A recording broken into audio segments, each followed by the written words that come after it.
Hey everyone, back to a new awesome video, and today we're going to start a new series about electricity and magnetism.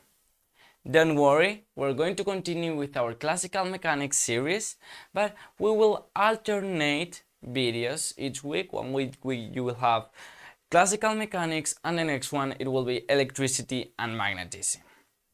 Today we will start talking about what is charge and give some general facts about it.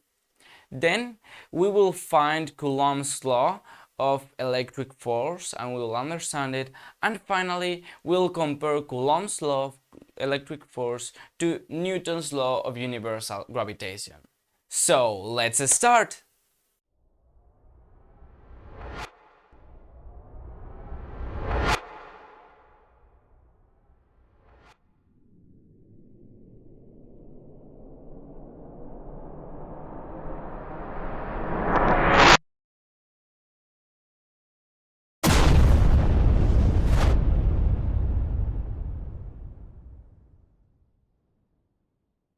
Alright, let's start giving some general facts about charge. First of all, what is charge? Well, charge is a property of matter that all matter has. It can be positive, negative, or be neutral. In general, all matter is composed of charged particles such as protons and electrons, but this tends to balance out, and the matter we experience in our everyday life is in general uncharged. Another very important fact, and it's experimental fact, is that charge is quantized. The smallest unit of charge you can find is that of the electron, and that is 1 electron equals to 1,6 times 10 to the minus 19 coulombs, and this takes us to the unit of charge in the SI system, coulombs. It is true that there are smaller particles that have charge, such as quarks, and they have minus 1/3 of the electron or 2/3 of the charge of the electron for the quark up and quark bottom. But there is a problem in particle physics, it's called the quark isolation problem, and the truth is that quarks cannot be separated, and they always get together in different configurations that give a total charge of 1 electron, 0 or minus 1 electron. Another important fact is that charge is conserved. Charge cannot be destroyed or created in any way. It is true that if you have a neutral particle, you might get a positively charged and a negatively charged, but the net amount will always stay constant under any interaction. Finally, you need to know something that I believe everybody knows, but just to clarify it, is that like charges repel and opposite charges attract. And those are the most general things you need to know about charge. Now, let's try to do a similar approach to what we did with Newton's law of universal gravitation and gravity on this video and apply it to the electric force and Coulomb's law. We know that opposite charges attract, therefore we know there will be a force in this direction of 2 applied on 1 and also a force in this direction of 1 applied on 2. We will set this distance to be r, and we will denote the vector joining these two as r1, 2. In a similar manner, we will denote this as the distance, the vector joining them as r1, 2. But now, as these charges are of the same sign, we will have that the forces go in the opposite sign. So we'd have the force that 2 applies on 1 and the force that 1 applies on 2. Great. Now let's see. We know that the force it can be measured experimentally, that it will decrease, it will decrease as r squared. And we know that this r squared is going to be the magnitude of our vector right on here. Again, we're going to analyze first 1, 2, and we will try to use the unit vector with the same subindices. So we will take r1, 2. And now, as it happened with gravity, gravity was proportional to the products of the masses. So it will now be that the electric force is proportional to the products of the charges. And we will have Q1 and Q2. Well, excuse me, that is not a Q. That was a rare thing. And now note that nothing else is required for this to be a relation of proportionality, because R12 points in that direction. However, Q1 is negative. Therefore, you already have a negative sign right there.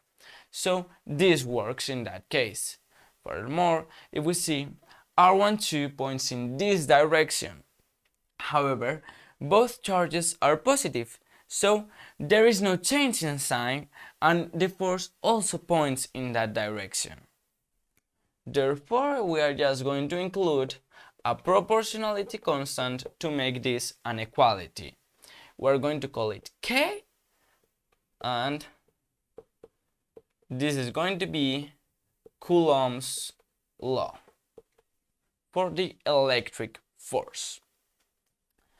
Remember also that this can be, as we saw with gravity on the video you saw before, that this can be expressed in an alternate form, that is Q1 Q2 over R12 cubed, and take not the unit vector but the vector pointing from those.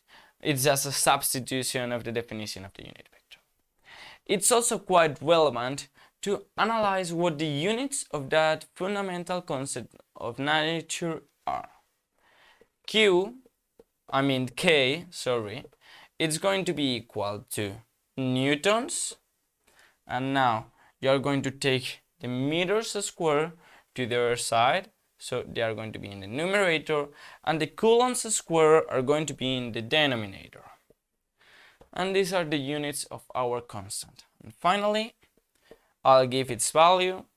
It's 9 times 10 to the 9 newtons times meter square over coulombs square.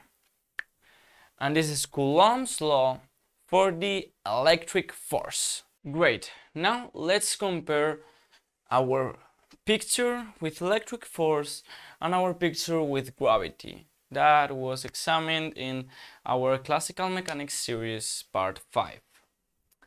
We can see that the main difference between them, other than we have masses over here and we have charges over here, is that first of all, charges can be negative, something that masses can't do, and that is what makes all of the difference in this situation.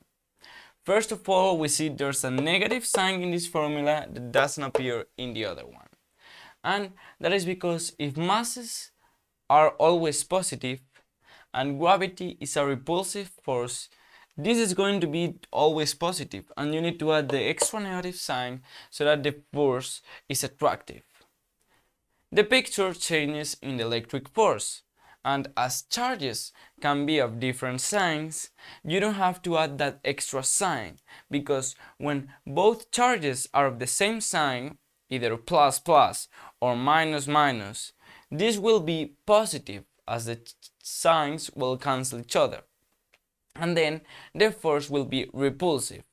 However, if charges are of opposite signs, you have a plus sign and a minus sign.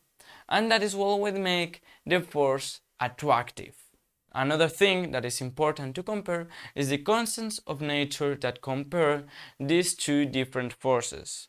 Apart from the obvious difference of the units, we have Coulombs square over there, and sorry about that, kilograms square around here.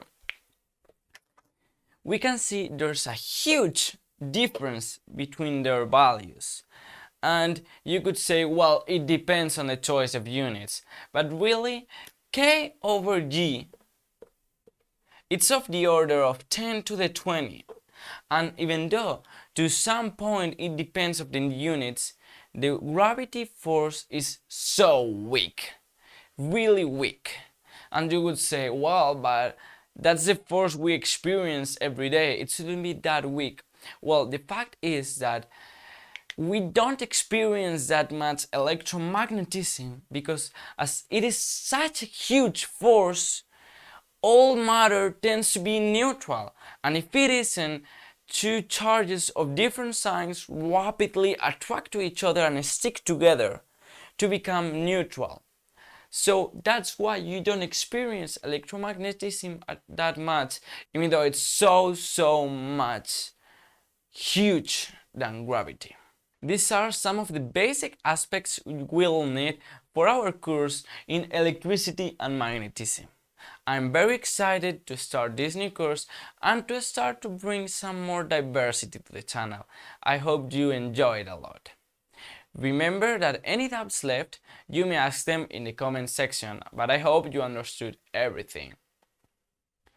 Remember to like the video if it was the case, and subscribe to the channel, press the bell, and follow us on social media so that you don't miss any of the new videos. See you another day with more Physicawesome!